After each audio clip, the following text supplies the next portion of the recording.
Salam Alehem, saudara yang diberkati dalam nama Yahweh, Elohim, Besem, Yeshua HaMashiach, Ruach HaKodes. Banyak dari orang percaya, terutama umat gereja, percaya akan Tuhan, namun tak mengenal Tuhannya. Sebab keimanan orang-orang gereja yang percaya bersumber atau berakar dari Israel. Saat ini kita akan coba untuk mengurai kebenaran nama Tuhan, Raja di atas segala raja, sebagai dasar dari iman gereja kita. Di sini saya coba untuk menguraikan dari berbagai sumber, terutama dari kitab suci itu sendiri dan sejarah yang ada. Kita padu padankan untuk mencari benang merah dari kebenaran yang sesungguhnya.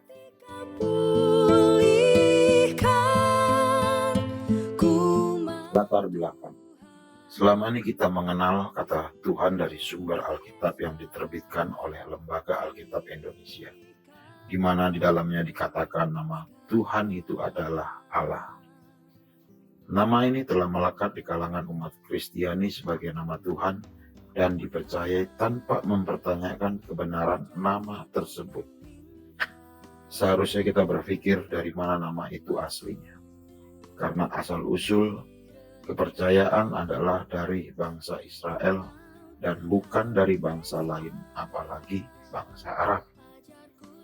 Bisa dikatakan jika kita ini telah menjadi latah karena nama itu, sehingga kita tidak bisa lagi berpikir dengan jelas dan menjadi terikat akan nama dari bangsa Arab. Semua ajaran adalah baik, namun kita perlu tahu kebenaran dari apa yang kita ikuti atau jalankan. Hal ini yang mendorong bagaimana kita harus benar-benar kembali kepada asal atau akar dari setiap ajaran. Faktor yang mendorong kebenaran adalah menemukan kembali nama Tuhan yang sesungguhnya sesuai iman percaya kita. Sebab ada hal-hal yang menentukan keselamatan dari kehidupan kita, yaitu roh yang telah diberikan Tuhan, karena kita akan kembali kepada pemberinya.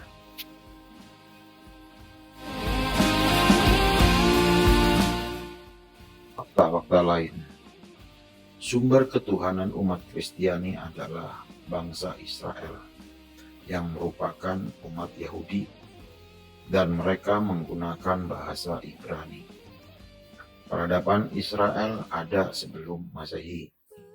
Masa Adam di bumi, yaitu pada zaman sebelum Masehi. Begitu pula dengan zaman Abraham. Abraham pertama kali memanggil nama Tuhan ada tertulis pada kitab Kejadian. Bahasa Arab itu sendiri ditemukan pertama kali berdasarkan bukti arkeologi pada abad keempat Masehi. Bahasa Arab baku berasal dari bahasa Arab klasik. Satu-satunya anggota rumpun bahasa Arabia utara kuno yang saat ini masih digunakan, sebagaimana terlihat dalam prasasti peninggalan Arab pra-Islam yang berasal dari abad keempat. Bahasa Arab klasik juga telah menjadi bahasa kesusastraan dan bahasa peribadatan agama Islam sejak lebih kurang abad ke-6. Abjad Arab ditulis dari kanan ke kiri. Ini berdasarkan sumber dari wikipedia.org. Kita lihat apa yang tertulis dalam Wikipedia tersebut.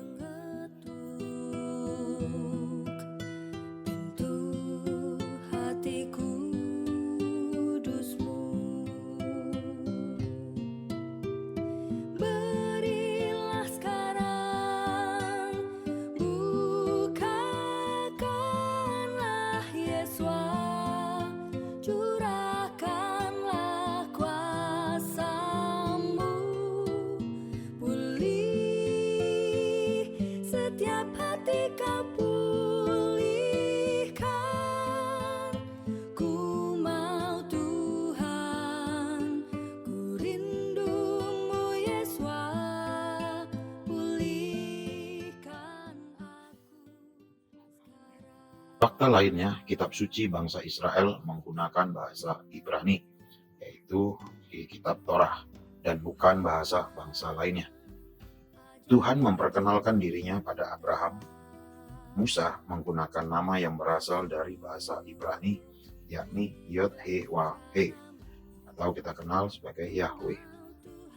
Dari Kejadian 13 ayat 4, ke tempat mezbah yang telah dia dirikan di sana untuk pertama kali, dan di sanalah Abraham memanggil nama Yahweh. Ini berdasar kitab versi ILT 3. Pada Kejadian 13 ayat 4 versi terjemahan baru, ke tempat mezbah yang dibuatnya dahulu di sana, disitulah Abraham memanggil nama Tuhan. Di sini muncul pertanyaan, memanggil nama Tuhan, siapa nama Tuhannya? Adam hidup di zaman sebelum Masehi. Agama Nasrani lebih dahulu ada sebelum Islam. Tokoh-tokoh dalam kitab Torah atau Perjanjian Lama menggunakan bahasa Ibrani. Tokoh-tokoh dalam kitab Torah atau Perjanjian Lama adalah orang-orang bangsa Israel atau suku Yahudi sendiri. Kitab Torah ditulis dalam bahasa Aramaik dan Ibrani. Tokoh-tokoh dalam kitab Perjanjian Baru, terutama Sang Juru Selamat dan para murid, adalah orang Yahudi sendiri. Di dalam bahasa Ibrani tidak mengenal kata al sebagai kata untuk dewa atau Tuhan, melainkan El. Tidak ada satu kata pun dalam teks asli kitab berbahasa Ibrani tertera kata Allah. Ini tidak bisa kita buktikan. Tidak ada satu teks pun dalam kitab berbahasa Ibrani yang menyatakan harus memuji dan menyembah kepada Allah. Ini bisa kita cari dan tidak akan pernah kita temukan. Nama-nama Tuhan di dunia ini banyak, sehingga masing-masing bangsa memiliki sesembahannya berdasar bahasa bangsa itu sendiri. Apabila penemuan bahasa Arab dengan bukti arkeologi sebagaimana diungkap di atas, maka pada bahasa zaman sebelum Masehi pasti tidak ada bahasa Arab. Hukum nama pribadi di seluruh dunia tidak dapat diterjemahkan, diganti oleh pihak lain. Diterjemahkan pun tidak. Ada lagi fakta, bukti bahwa adanya campur tangan dalam menerjemahkan Alkitab. Saya katakan Alkitab karena mengikuti Alkitab yang ada atau kitab suci yang sudah ada selama ini, yaitu dari Lembaga Alkitab Indonesia. Itu membawa unsur Islami. Dari revisi atau terjemahan Leitsdecker bisa kita baca sebagai berikut. Seorang utusan misi ke London Missionary Society yang bernama William Milne yang datang ke Semenanjung Malaka pada tahun 1814 meminta pandangan guru bahasa Melayunya mengenai terjemahan Leitsdecker.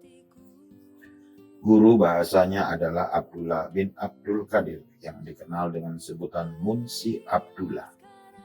Munsi Abdullah menilai terjemahan Leitsdecker kurang wajar bahasanya dan penuh dengan istilah asing. Karena Munsi Abdullah mengakui keabsahan Kamus Bahasa Melayu William Marsden, maka kamus ini dijadikan patokan untuk merevisi terjemahan Leitsdecker. Dan yang mendapat tugas khusus untuk pekerjaan revisi ini adalah Claudius Thomson, seorang utusan LMS yang lain. Ia bekerja sama dengan Munsi Abdullah, guru bahasanya, dalam tugas revisi itu. Thomson selesai dengan revisi Matius pada tahun 1821. Dengan bantuan Robert Burns, Thomson menyelesaikan revisi 4 Injil dan Kisah Rasul-Rasul pada tahun 1832. Hasil revisi 4 Injil dan Kisah Rasul-Rasul ini dicetak sebanyak 1.500 eksemplar. Tetapi Munsi Abdullah tidak puas dengan hasil pekerjaan Thomson ini. Tetapi masalahnya bukan saja pemakaian bahasa Melayunya yang dipersoalkan, juga istilah-istilah Kristiani seperti kerajaan surga, anak Allah, mulut Allah, dalam kurung sabda atau firman Allah, Bapakku yang di surga, dan sebagainya. Fakta lainnya, terdapat kesalahan terjemahan seperti kata Holy Bible. seharusnya menjadi kitab suci, tetapi menjadi Alkitab, dan ini tidak bisa dibuktikan secara terjemahan dari Inggris ke bahasa Indonesia. Terdapat permainan dalam penulisan nama pribadi, terutama nama Tuhan, seperti Allah dalam huruf kecil, Allah dalam huruf A besar saja, Allah huruf besar semua, Tuhan huruf besar semua, dan Tuhan T-nya saja yang huruf besar, di mana dinyatakan dalam Alkitab sebagai pribadi yang berbeda-beda. Perlu diingat, bila dikatakan Alkitab, itu berarti kitab suci versi Lembaga Alkitab Indonesia. Padahal sesungguhnya tidak ada dalam ilmu tata bahasa manapun di dunia ini yang mengajarkan hal demikian. Yang dimaksud, penulisan sama, kapital berbeda, berarti figurnya berbeda. Dalam prakteknya, tidak mungkin terjadi hal yang demikian. Jadi jelas melawan hukum bahasa itu sendiri. Lainnya, terdapat penyisipan kata Allah secara sengaja oleh penterjemah Alkitab.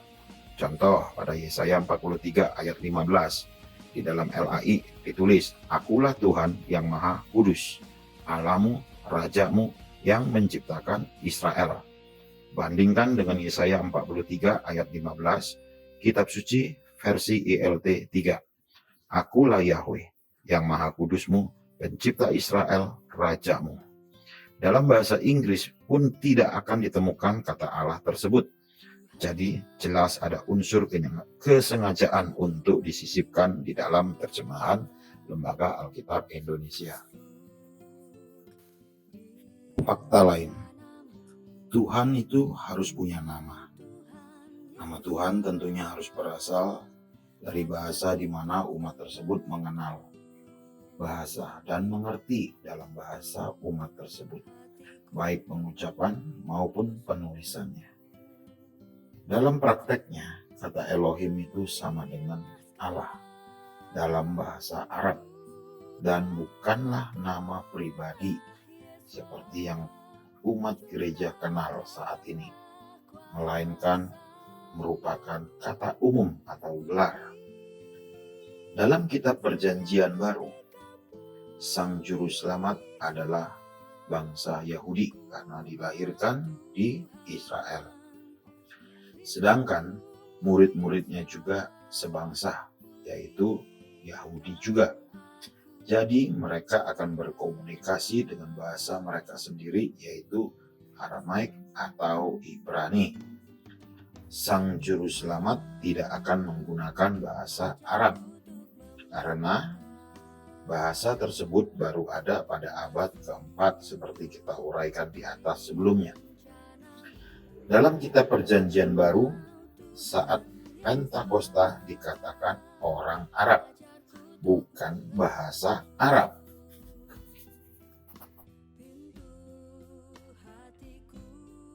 Dari sejarah agama Abrahamik bisa dipastikan bahwa Aramik atau Ibrani adalah bahasa tertua, yaitu bahasa yang pertama dikenal oleh bangsa Israel. Bila bahasa Ibrani adalah tertua, maka pada zamannya Adam pastinya memanggil nama Tuhannya dengan nama Ibrani, yaitu Yod-He-Vav-He atau Yahweh. Demikian juga dengan Abraham, Ishak, dan Yakub, pastinya menggunakan nama bahasa Ibrani, yaitu Yahweh. Tidak mungkin Allah yang ada dalam bahasa Arab, toh bahasanya saja belum muncul. Zaman Musa atau Mose itu adalah zaman sebelum Masehi, ketika bahasa Arab belum ada. Bagaimana mungkin Tuhan bernama Yahweh menyatakan namanya dalam bahasa Arab? Tentulah bahasa kaum Yahudi saat itu, yaitu Ibrani. Orang Israel saat itu tidak memanggil nama YHWH atau Yod-He-Waw-He. Mereka tidak mengucapkan, bukan berarti mereka tidak tahu, melainkan mereka mengkodekan dengan kata Adonai tanpa merubah tulisan itu sendiri. Tidak ada satupun ayat dalam kitab Torah atau kitab Perjanjian Lama ada ayat yang menggantikan gantilah namaku atau terjemahkanlah namaku. Ada lagi fakta lainnya, yaitu sangatlah membingungkan bagi kita. Ada ciptaan yang dapat mengganti nama penciptanya. Ingat, manusia itu adalah ciptaannya. Haleluya dalam kata yang benar banyak yang mengartikan di Indonesia sebagai pujilah Tuhan. Tetapi sebenarnya berarti pujilah Yahweh. Yah dalam teks asli adalah kata dari Yahweh. Pada dasarnya Tuhan Yahweh. Dan Adonai Yeshua HaMashiach dalam bahasa Ibrani memiliki arti. Sedangkan nama Allah memiliki arti yang berbeda dan merupakan sesembahan bangsa yang berbeda. Demikian pula dengan kata Yesus tidak memiliki arti kecuali Kristus itu sendiri. Asal-usul nama Yesus berasal dari kata Yeshua yang kemudian ditulis ke dalam bahasa Yunani menjadi Iesaus. Setelah itu beralih ke bahasa Latin menjadi Yesus. Dan selanjutnya ke bahasa Inggris menjadi Jesus. Disinilah bahasa Indonesia mengganti dan menjadi Yesus. Bukankah hukum nama tidak bisa diterjemahkan? Coba renungkan. Setelah fakta-fakta yang kita urai di atas, marilah kita menguraikannya atau menjelaskannya. Melihat fakta yang ada, dapat dijelaskan bahwa selama ini umat Kristiani tanpa sadar sudah mengalami dua hal. Satu, tidak memahami jika sudah terjadi perubahan dari teks asli ke terjemahan yang dibelokkan. Dua, sudah mengerti bahasa asli namun tetap latah mengikuti apa yang sudah ditulis oleh Alkitab, seolah-olah menjadi suatu keharusan.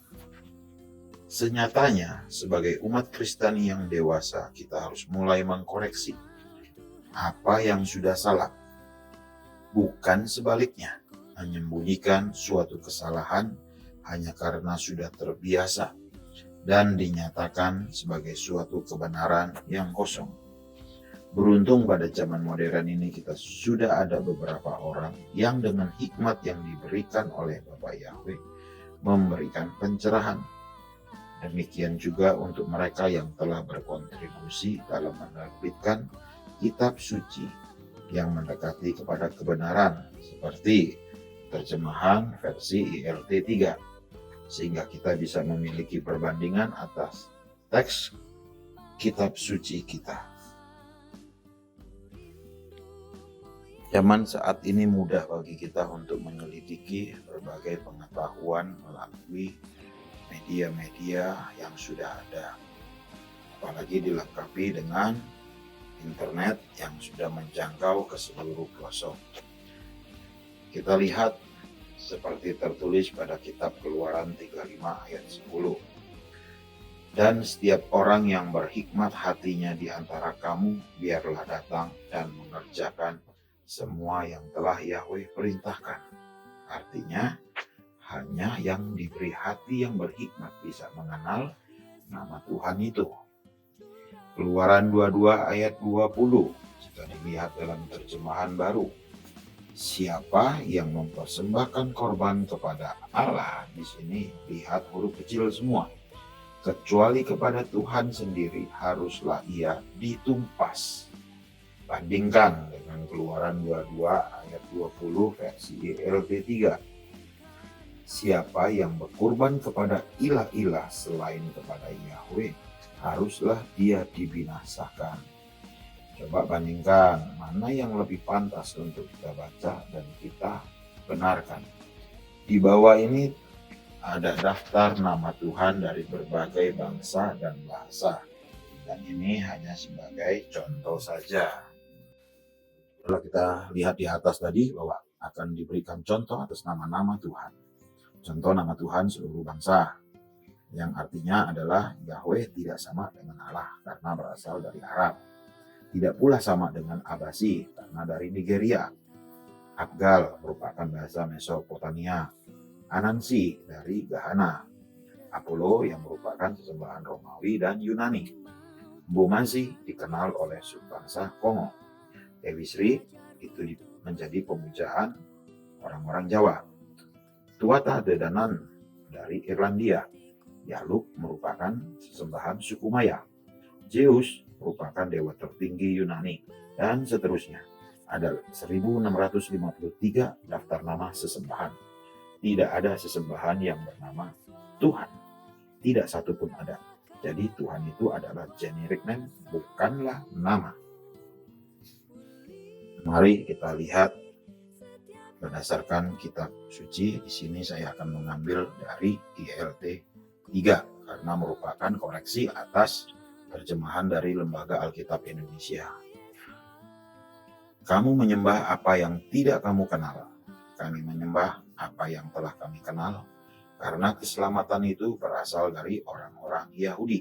Ingat, di situ ditulis berasal dari orang-orang Yahudi, bukan orang-orang Arab. Terdapat dalam Yohanes 4 ayat 22 versi ILT 3. Perhatikan baik-baik, keselamatan datang dari mana? Orang-orang Yahudi. Apa bahasa mereka gunakan?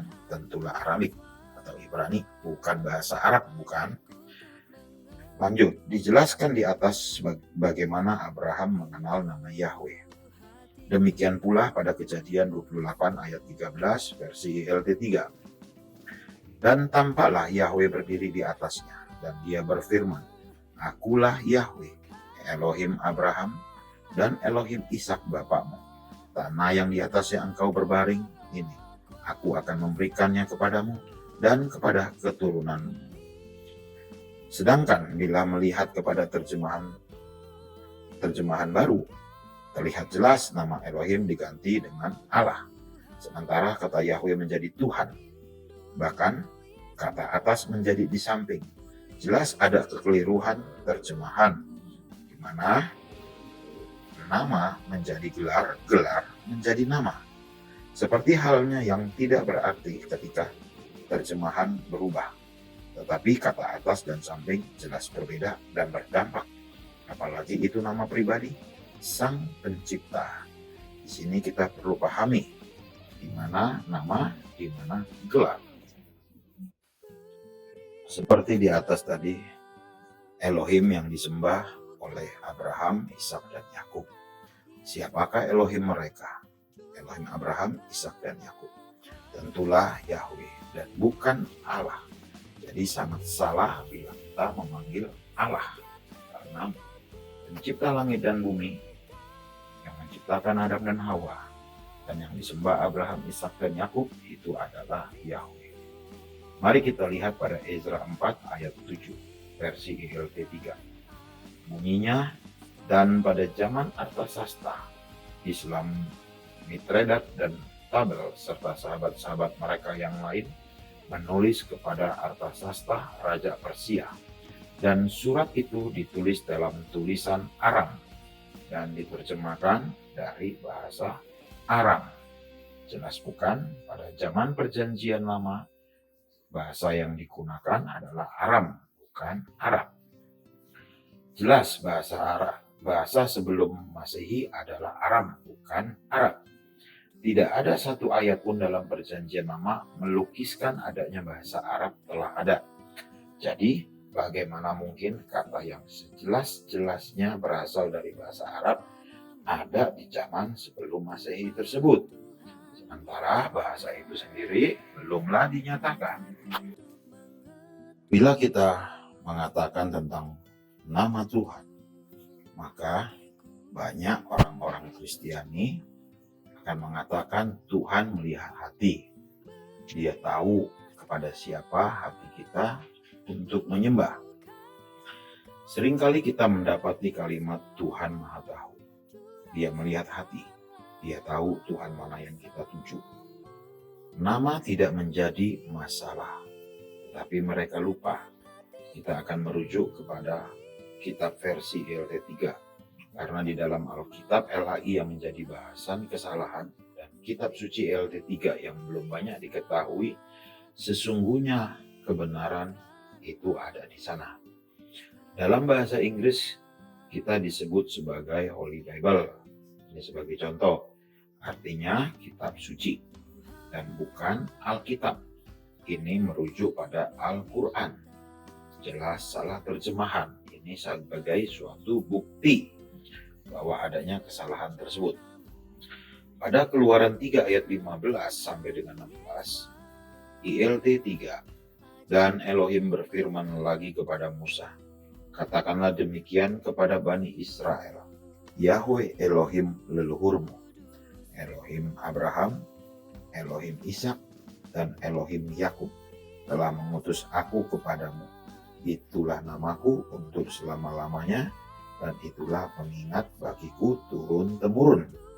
Bagaimana bisa dikatakan Tuhan Maha Tahu ketika kita bukan menyebut namanya, sementara perintahnya adalah itulah namaku untuk selama-lamanya, dan itulah pengingat bagiku turun-temurun. Apakah kita merupakan keturunannya? Masih ketika pertanyaan Tuhan melihat hati, terjawab melalui Yesaya 42 ayat 8.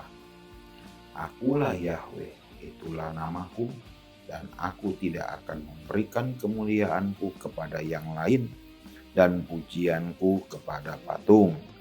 Apakah merupakan satu statement bahwa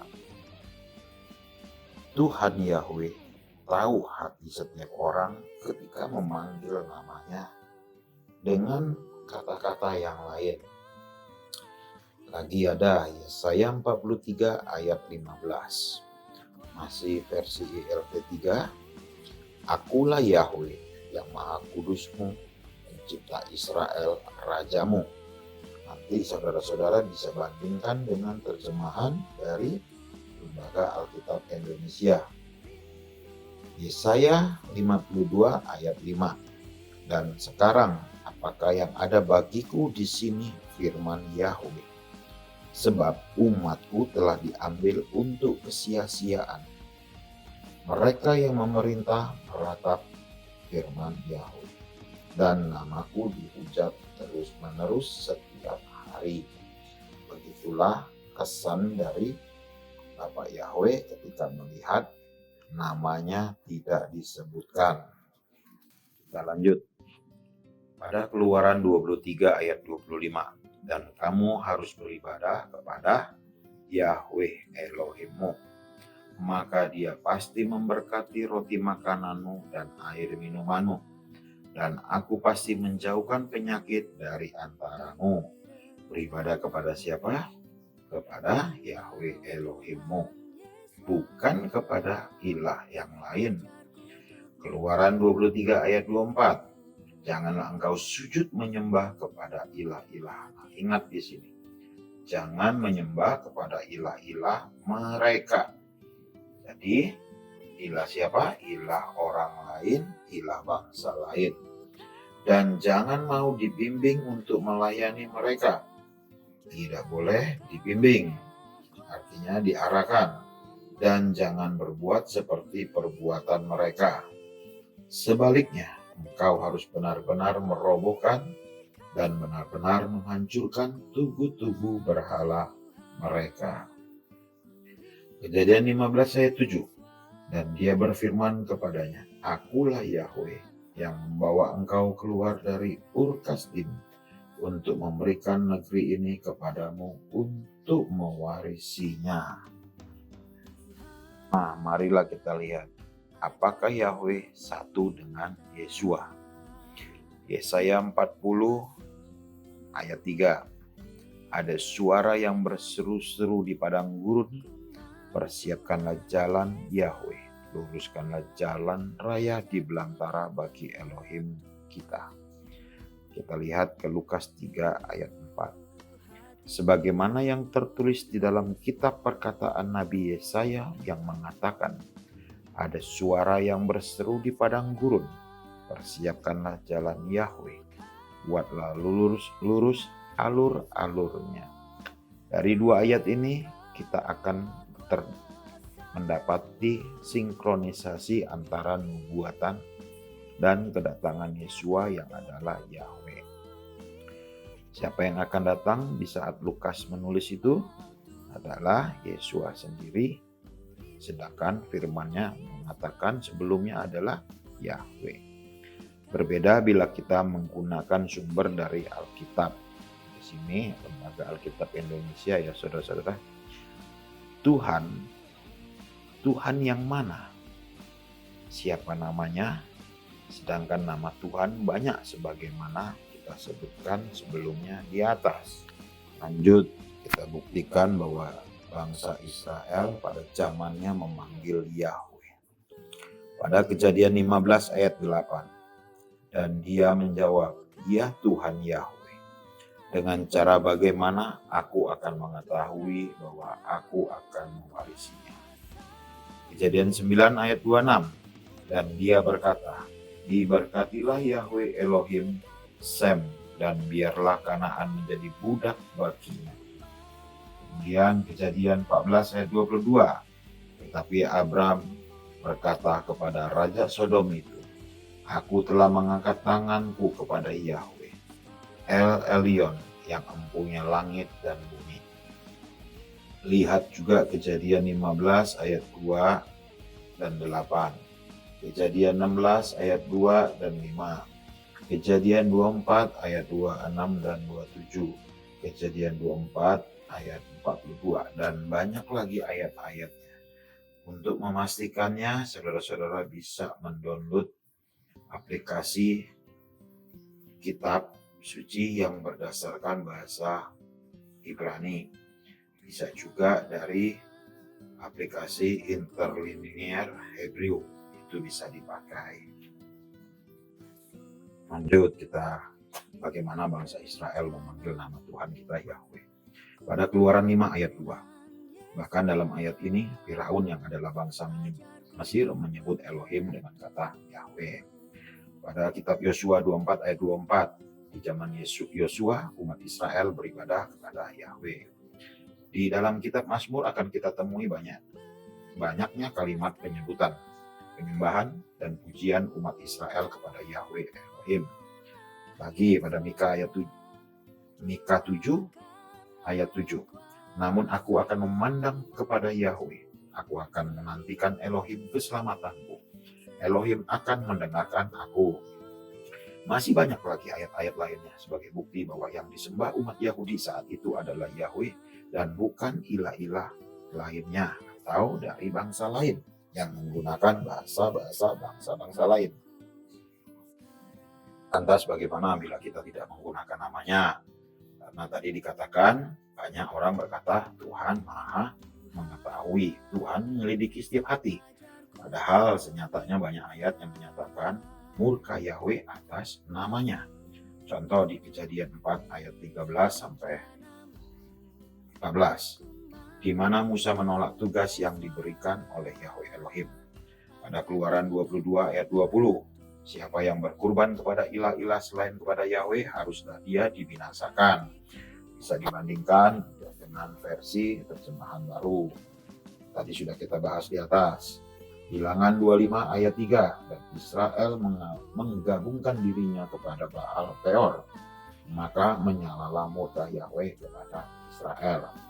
Keluaran 20 ayat 7, jangan menyebut nama Yahweh Elohimu untuk kesia-siaan, karena Yahweh tidak akan membebaskan orang yang menyebut namanya untuk kesia-siaan.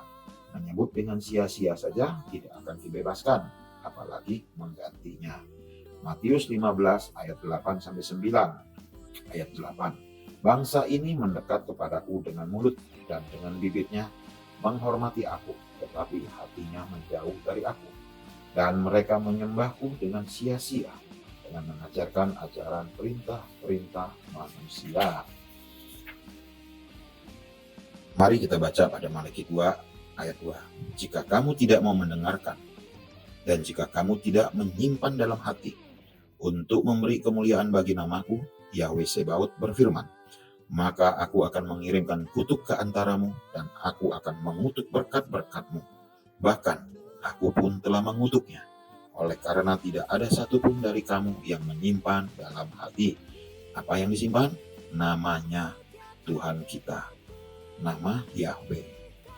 Malaki 2 ayat 2 juga. Di sini sangat menekankan bagaimana kita harus benar-benar menyimpan nama Yahweh sebagai Tuhan kita. Yesaya 12 ayat 4. Dan pada hari itu, kamu akan berkata, bersyukurlah kepada Yahweh. Panggillah namanya, beritahukanlah perbuatan-perbuatannya di antara bangsa-bangsa. Ingatlah agar namanya ditinggikan. Banyak ayat lagi yang menyatakan murka Yahweh atas namanya pada Keluaran 23 ayat 13. Dalam segala hal yang telah kufirmankan kepadamu, haruslah kamu waspada, dan janganlah kamu menyebut nama ilah-ilah lain. Hal itu janganlah terdengar dari mulutmu. Yeremia 25 ayat 6. Dan janganlah mengikuti ilah-ilah lain untuk melayani mereka dan untuk menyembah mereka, serta janganlah membangkitkan amarahku dengan perbuatan-perbuatan tanganmu, maka aku tidak akan mencelakakan kamu. Matius 23 ayat 13. Celakalah bagimu, hai para ahli kitab dan orang-orang Farisi, hai orang-orang munafik, karena kamu sedang menutup kerajaan surga di hadapan orang-orang, sebab kamu sendiri tidak masuk, bahkan mereka yang sedang masuk kamu tidak membiarkan untuk masuk. Untuk siapa ayat ini? Untuk orang yang mencegah memanggil nama Yahweh. Hati-hati. Nah, sekarang saya sampaikan banyak ayat untuk para imam yang melarang ketika umat untuk mengetahui nama Tuhannya atau justru menyembunyikannya. Itu terdapat pada Malaki 2 ayat 1-2 dan 7-9. Dan sekarang, hai para imam, inilah perintah kepadamu. Jika kamu tidak mau mendengarkan dan jika kamu tidak menyimpan dalam hati untuk memberi kemuliaan bagi namaku, Yahweh Sebaot berfirman, maka aku akan mengirimkan kutuk ke antaramu, dan aku akan mengutuk berkat-berkatmu. Bahkan aku pun telah mengutuknya, oleh karena tidak ada satupun dari kamu yang menyimpannya dalam hati. Sebab bibir seorang imam akan memelihara pengetahuan, dan orang-orang akan mencari Torah dalam mulut dari mulutnya, karena dia adalah utusan Yahweh Sebaot. Tetapi kamu telah berbalik dari jalan itu, sehingga kamu membuat banyak orang tersandung pada Torah itu. Kamu telah merusak perjanjian Lewi, Sebaot berfirman. Dan aku telah membuat kamu terhina dan rendah di hadapan semua umat, karena kamu tidak memelihara jalan-jalanku, tetapi memandang muka di dalam Torah itu. Satu bahasan tentang Tuhan tahu melihat hati. Itu sungguh banyak ulasannya di dalam firman, bagaimana murkanya, seperti pada Ulangan 28-5 ayat 15. Dan akan terjadi apabila engkau tidak mendengarkan suara Yahweh Elohimmu dengan memelihara sambil melakukan semua perintahnya dan ketetapan-ketetapannya yang aku perintahkan engkau pada hari ini, maka segala kutuk ini akan datang kepada engkau dan menimpa engkau. Matius 23 ayat 9-10. Dan janganlah memanggil siapapun di bumi Bapak, karena ada satu Bapak bagimu, yaitu Dia yang di sorga. Janganlah pula mau dipanggil guru, karena ada satu guru bagimu, yaitu Hamasya. Bagaimana dengan ayat-ayat ini? Bukankah merupakan satu pernyataan hanya ada satu, tidak ada yang lain selain Dia? Nah, mari kita lihat yang ini. Kitab Wahyu ayat pasal 3 ayat 8. Aku tahu perbuatan-perbuatanmu. Lihatlah, aku telah menempatkan di hadapanmu sebuah pintu yang terbuka, dan tidak seorang pun dapat menutupnya, karena engkau memiliki kekuatan yang kecil, tetapi engkau memelihara firmanku dan tidak menyangkal namaku. Apa di situ tertulis? Menyangkal namaku. Demikianlah namanya tidak ingin disangkal.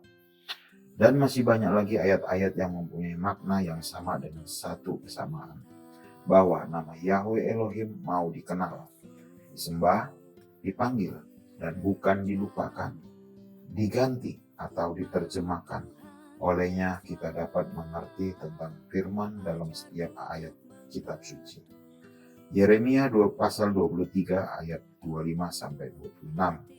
Aku telah mendengar apa yang diucapkan para nabi. Mereka bernubuat palsu di dalam namaku dengan mengatakan, aku telah bermimpi, aku telah bermimpi. Sampai kapan hal ini ada di dalam hati para nabi yang menubuatkan dusta? Ya, mereka dalam hatinya adalah para nabi pembohong. Tuhan tahu apa yang akan kita lakukan saat ini, sebab firman-firman-Nya jelas. Saya hanya mengutip setiap firman-firman yang telah ada di dalam kitab suci untuk mengingatkan kita akan kebenaran nama Tuhan.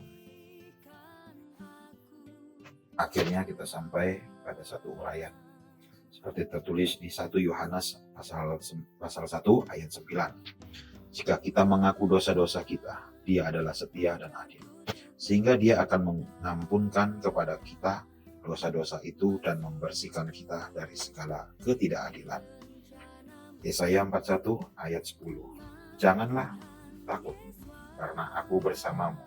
Jangan memandang sekitar, karena akulah Elohimmu. Aku akan menguatkanmu, ya, aku akan menolongmu, ya, aku akan menopangmu, dan tangan kanan kebenaranku. Matius 21 ayat 32. Sebab Yohanes telah datang kepadamu dalam jalan kebenaran, dan kamu tidak mempercayai dia. Namun para pemungut cukai dan para pelacur percaya kepadanya, dan sekalipun melihat, kamu tidak menyesal lalu percaya kepadanya. Ayat ini sangat dalam sekali, bahwa ketika dikatakan Yohanes telah datang kepadamu, itu memberi arti bahwa orang yang disangka benar ternyata tidak mempercayainya. Kita tidak mau mendengar. Namun ketika Tuhan akan menggunakan justru orang-orang yang tidak dipandang dan tidak disukai sebagai jalannya, kita baru menyesal karena mereka percaya kepada firman-firman-Nya. Juga terdapat pada Ulangan 28 ayat 10 dan 11. Maka segala bangsa di bumi akan melihat bahwa nama Yahweh disebut atasmu. Siapa namanya yang akan disebut? Kepada siapa? Nah, ini harus kita jelas. Saya ulangi, maka segala bangsa di bumi akan melihat bahwa nama Yahweh disebut atasmu, dan mereka akan menjadi takut kepadamu, dan Yahweh akan melimpahimu dengan harta benda, buah kandunganmu, anak lembumu, dan dengan hasil bumimu di tanah yang Yahweh bersumpah kepada leluhurmu untuk memberikannya kepadamu. Amin. Ulangan pasal 28 ayat 10 dan 11 ini sungguh memberikan kita satu berkat ketika kita memiliki nama Elohim Yahweh pada diri kita. Juga terdapat pada Zefanya pasal 3 ayat 20.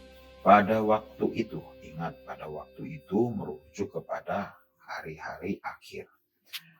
Aku akan membawa kamu pulang, dan pada waktu itu aku akan mengumpulkan kamu, karena aku akan membentuk kamu bagi sebuah nama, dan sebagai pujian di antara segala bangsa di bumi, dengan memulihkan keadaanmu di depan mata mereka.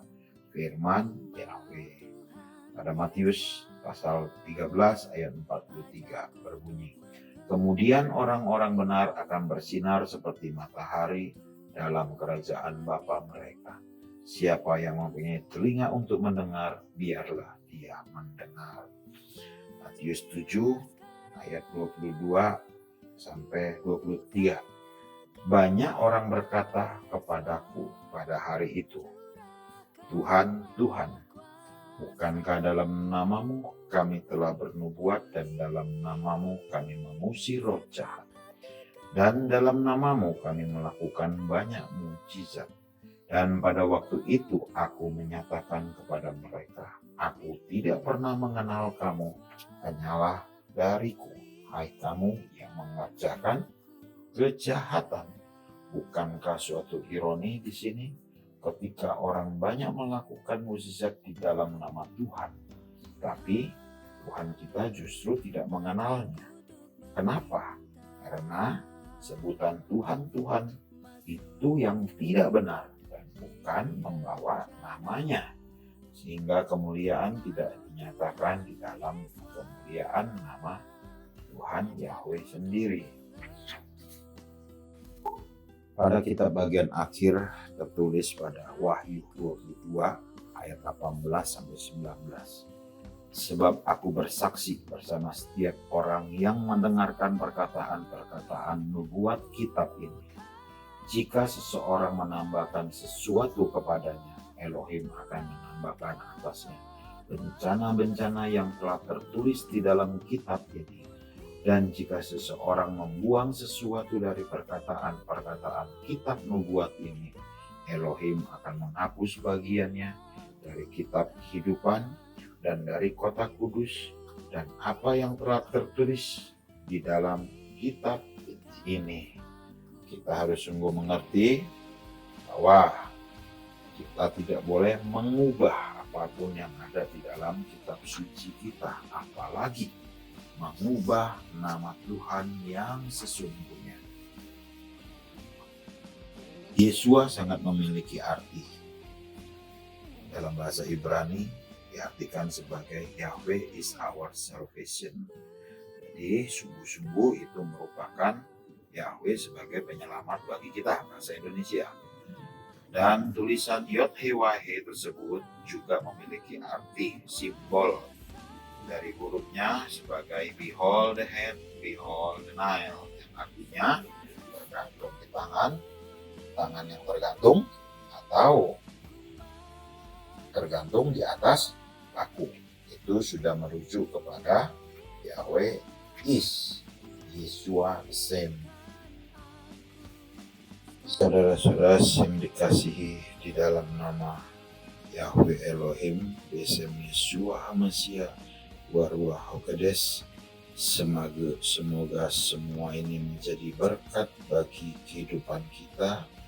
Milikilah hikmat yang diberikan oleh Bapak Yahweh sendiri.